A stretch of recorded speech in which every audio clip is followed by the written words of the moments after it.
I found myself in a very uncomfortable position. I was the only one, and they were many. It just started, but somehow I could feel what is coming. Whatever it was going to be unpleasant.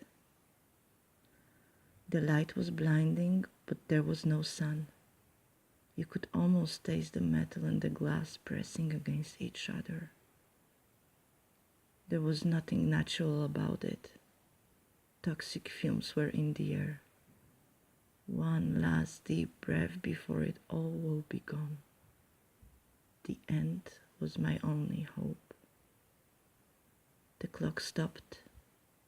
There was no more time. The last of them has just arrived.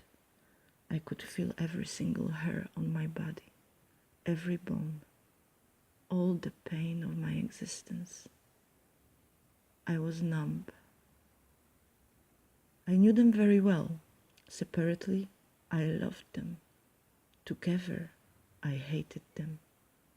Together, they became monsters.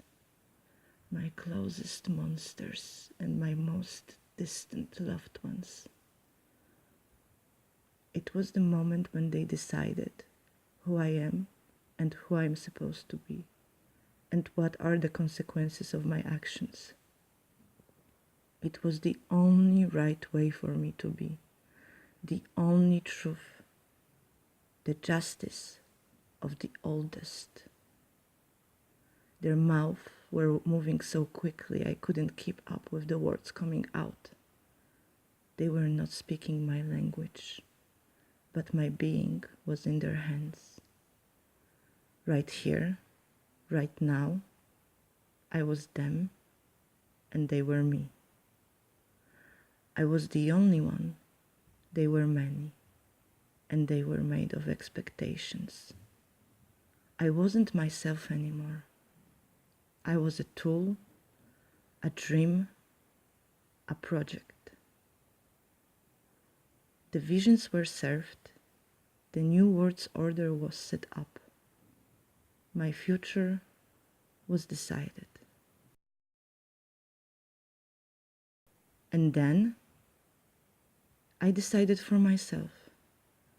I decided to love. I decided to kiss them. I decided to leave the table. Family dinner was over.